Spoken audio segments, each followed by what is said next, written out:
that Quantum Freaks have forced them into this angle, though, because I think that Hanwha have looked so good at just navigating late games after whatever's happened in the early game. Their early game has been shaky.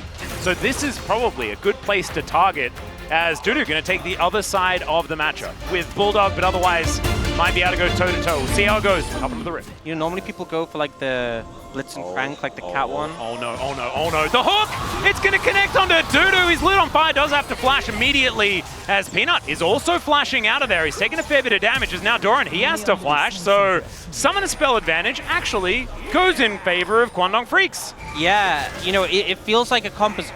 Oh, I'm really scared for you. As they do, look to steal this one away. Speaking of stealing things away, oh, that grabbing a smite? Yeah. And there it is. Picked up, and the smite goes over to Peanut. No. That is, yeah, top of the morning to you, sir. You know, I feel like going for these aggressive invades when the chips are down, when it's looking a bit rough, 100% respect for Quantum Freaks, but feels bad going into game 3. You know this is your last-ditch effort, and you miss out on the smite there. Not the start they were hoping for. So it's, well, I mean, that's what Rusted Blitzcrank was as well. But cuz he's coming in, they're looking for a very early gank, but Peanut's in position. The flash out from Quantum as the hook does come through. And that's a trade up on Summoner Spells. As Peanut, we were talking about bounces before, the fact that Delight, Peanut, and Doran have all been acting like that. I mean, Peanut actually, this game, looks exactly like one. Yeah, I mean, both games felt like Beauty had an absolute edge there.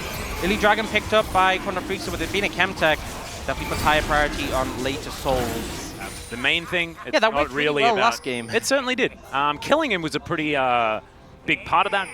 Yeah, not necessarily specific to Draven, but just in general, killing the enemy to carry usually. Yeah. Oh, Peanut's coming in, he's level 6. It's yeah, there it is. There's the flash, and Bull is in so much trouble. He's just dead. The Rend is going to come in whenever Viper would like to press the button, and there it is. That's first blood going over to Viper as well on this Kalista. That is so dangerous. Hanwha Life Esports off to exactly the start they were looking for. And that just didn't even feel remotely difficult. No. Zeka just walking towards Bulldog here, who takes a lot of damage from the full combo. There is a Hex Flash and a Rocket Grab as Quantum's just dead, punched in the noggin. And that is going to be a second one going over to Hanwha Life Esports. Now it is Peanut getting accelerated. And he was because they are not having a good time in this Blitzcrank. I've seen this one before. As, all right, let's see whether Doran is going to be... No, he can't. He can't even press his buttons.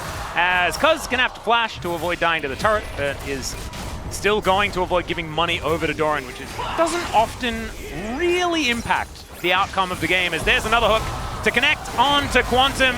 Fate's Call to come down as well. The double knockup does come in, and Viper does get the auto attack into the air. Viper respecting Bull's ultimate because, of course, that execute damage has been stacked up. And Zek is resetting, but does have TP. Oh, Doran is able to actually press the R button this time around as Dudu back underneath the turret. I'm not sure about that one. He takes another turret shot, and he's able to survive. That was beautifully navigated. Now the team fight is going to break out, but unfortunately, I think that maybe that charm didn't work out. Still not going to matter as Cuz does go down. Zeka is going to absorb the essence, and he grabs yet another charge. It is 2 kills in the fight, and despite Doran's best efforts, oh, the flash isn't enough, as Bulldog's also going to be taking down another fantastic charm from Zeka. But Dudu waits for a cooldown to goes in, and now he's dead. Yeah, he's dead. That's what you get for having fun. Yeah, Doran just called his cousins. They're kind of flipping the game. Oh no, Bull taking so much damage here, he's just taken out 2 versus 4. And now I guess it's 2 versus 3 as Zeka will get breathed on. Another charm, and there is the hook! I mean, playoff Zeka just hits different, man. He is so incredibly good, playing amazingly today. Cease and desist onto Bulldog. Another charm, of course. That's a targeted ability today. It's going to feel so smooth, oh. Well, here's a bit of an engage from Cuz. Finds a Magnet Storm, but it lands only onto Peanut. And he is pretty tanky. Zeka going to have to use his ultimate to get himself out of here. Just somehow back up already. Yep, of course. It's just the way that things are. Malignant's doing its job. As I think he may be dead, guys. Yeah, he's giving a bull. He has to get a kill. Yeah, he has to. Oh, he's not going to get it. Dudu didn't even try. You know, I'm going to say it. He only has like 50 stacks now. Yeah, so it doesn't matter. But it's still just like, imagine you're just playing Killless Draven 2 games of a series. Speaking of Aatrox, Well, he's going to get hooked. Can they keep him in? Yes, they can. He's dead. Viper going to be able to pick that one up. Foregone conclusion, made sure that he hopped over the wall. That's a lot of extra money. That might be the only person on Contra Freaks who's actually worth gold at this point. Yeah. At least full gold. He's going to arrow. Yep. Hook. Going to connect.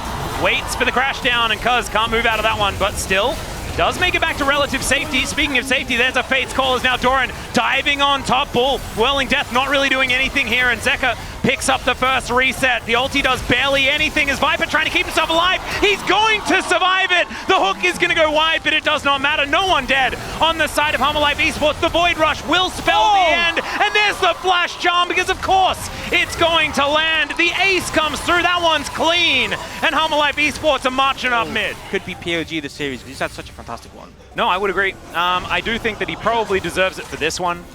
Just hitting all of the charms that he has. In goes Peanut, finds cease and desist onto Quantum. They'll take him down first.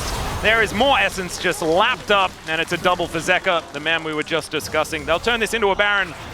If you want to keep your base alive, probably suboptimal.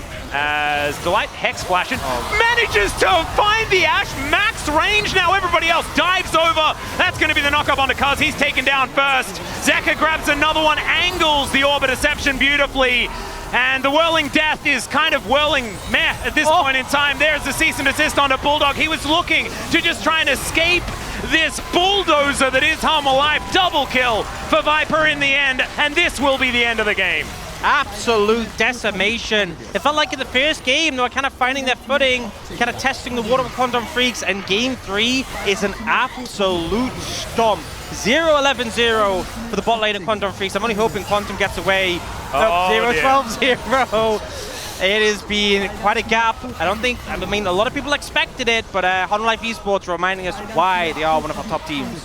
Delight just waiting for that hook to come off cooldown. Cuz is going to get missed by that one. Tries to pull a few in and does manage to get the shutdown onto Zeka. But that is 3-0